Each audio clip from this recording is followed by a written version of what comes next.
పెద్ద కొడుక్కి దక్కవలసిన రాజ్యాన్ని చిన్న కొడుక్కి ఇవ్వడానికి నువ్వెవడవరా నాన్నా అని నన్ను పట్టి ఖైదులో పడాయి. నేనిచ్చిన మాట ఇచ్చేశానుగా, రాజ్యం నువ్వు తీసేసుకో, నన్ను కారాగారంలో పెట్టు. నువ్వు కారాగారం ముందు నుంచి తిరుగుతుండు, నేను నిన్ను చూసుకుంటూ బతికేస్తాను రామా. నువ్వు వెళ్ళిపోతే చచ్చిపోతాను, ఉండలేను, అందుకని నన్ను కారాగారంలో పెట్టేయి అన్నాడు. రాముడు కేవలం పితృవాక్య పరిపాలకుడైతే ఇది కూడా చేయొచ్చు. మా నాన్నగారు అడిగారండి చేశానండి అనొచ్చు. కానీ అహం రాఘవ కైకయ్య వరదానేన మోహిత స్పష్టంగా చెప్పాడు. నేను కైకేయి అడిగినటువంటి వరముల చేత మోహితుణ్ణయ్యాను, బంధించింది నన్ను.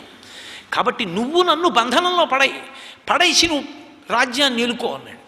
ఆయన అన్నాడు, నాన్నగారండి కని పెంచి పెద్ద చేసినటువంటి మిమ్మల్ని కారాగారంలో పెట్టి తండ్రి ఇచ్చిన మాట నిలబడకపోవడానికి కారణం నేనై సింహాసనం మీద కూర్చుని రాజ్యం ఏలుకుని భోగాలు అనుభవించనా?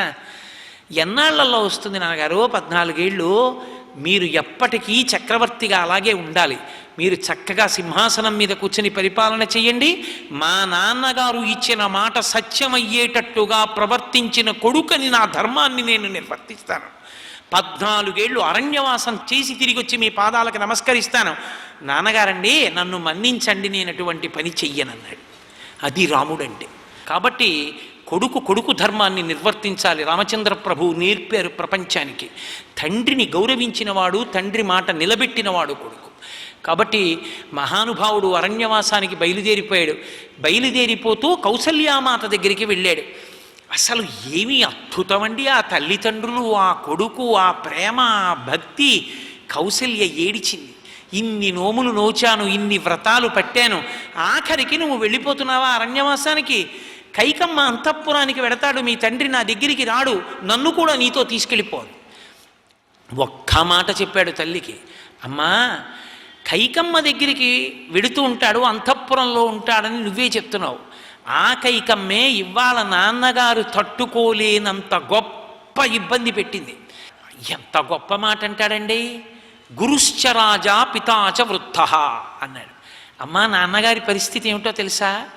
కైకమ్మని నమ్ముకుని అక్కడ ఉన్నారు, నిజమే, సంతోషంగా గడిపారు. కానీ ఇప్పుడు ఆయన కైకమ్మ చేత మోసగింపబడ్డానన్న స్థితిలో ఉన్నాడు. నువ్వా పెద్ద భార్యవి, నన్ను అరణ్యాలకు పంపించేశాడన్న అక్కసతో నువ్వు దగ్గరికి రానివ్వవు. లక్ష్మణస్వామి నాతో వస్తున్నాడని సుమిత్ర దగ్గరికి రానివ్వదు. పెద్దవాడు, ఇన్ని వేల సంవత్సరముల వయస్సున్నవాడు, జర్జరీభూతమైన శరీరం ఉన్నవాడు, మహారాజు, సింహాసనం మీద కూర్చున్నవాడు. అలోమని ఏడుస్తుంటే నేనున్నానని ఓదార్చేవాళ్ళు లేకపోతే ఎందుకమ్మా మనం ఉండి? కొడుకులు భార్య ఉన్నది అందుక అమ్మా, తండ్రిని ఓదార్చడానికి కాకపోతే ఎందుకమ్మా? అమ్మా అలా అనకూడదమ్మా. భర్తుక్కిల పరిత్యాగో నృశంస కేవలం స్త్రియా సభవత్యన కర్తవ్యం మనసాపి విగర్హితం. భర్త కన్నా గొప్పవాడు ప్రపంచంలో లేడు. నీకు నాకు అందరికీ దిక్కు తండ్రి. అమ్మా తండ్రిని మించిన పరదైవం లేడు, నీకు పతి ప్రత్యక్ష దైవం. కాబట్టి నువ్వు దశరథ మహారాజు గారినే సేవించాలన్నాడు. సీతమ్మ దగ్గరికి వెళ్ళి అంటాడు, సీత నేను ఏదో కృతకంగా లొంగాను అనుకుంటున్నావేమో, నేను శాస్త్రానికి వశుణ్ణి. శాస్త్రం ఏం చెప్పిందో అలా ప్రవర్తిస్తాను. సీతాశాస్త్రం ఏం చెప్పిందో తెలుసా? ఏష ధర్మస్తు శుశ్రోణి పితుర్మాతస్య వశ్యతే. తల్లి తండ్రి బ్రతికి ఉన్నంతకాలం తల్లిదండ్రుల్ని గౌరవించడం అన్న మాటకు అర్థం ఏమిటో తెలుసా? తల్లిదండ్రుల మాటకి వశపడి కొడుకు బ్రతకడం. తల్లిదండ్రులు ఏం చెప్పారో ఆ మాట పాటించడం.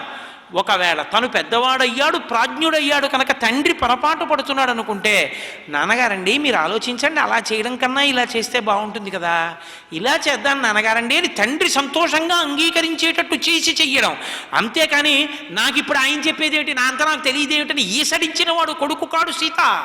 కాబట్టి నేనైనా నువ్వైనా దశరథ మహారాజు గారికి వశవర్తులమే. మనం ఆయన మాట మాటించవలసిందే. గురువృత్తి అనురోధేన నకించితపి దుర్లభం. సీత గుర్తుపెట్టుకో, తండ్రిని గౌరవించినవాడు, తండ్రి మాట పాటించినవాడు, తండ్రి యందు భక్తి ఉన్నవాడు ఈ లోకమునందు పొందలేని సుఖము సౌఖ్యము లేవు, ఏదైనా పొందుతాడు. తల్లిదండ్రులంటే ప్రత్యక్షమైనటువంటి పరమేశ్వర స్వరూపాలు. నా మాట విను, అందుకని నేను తల్లిదండ్రుల్ని గౌరవిస్తున్నానన్నాడు. ఆవిడంది, ఇంత చెప్పవలసిన అవసరం ఏమిటి? నాకు కూడా తెలుసు తల్లిదండ్రులు అంత గొప్పవాళ్ళే, నేను మీతో అరణ్యానికి వచ్చేస్తానని. అది రామచంద్ర ప్రభు అంటే.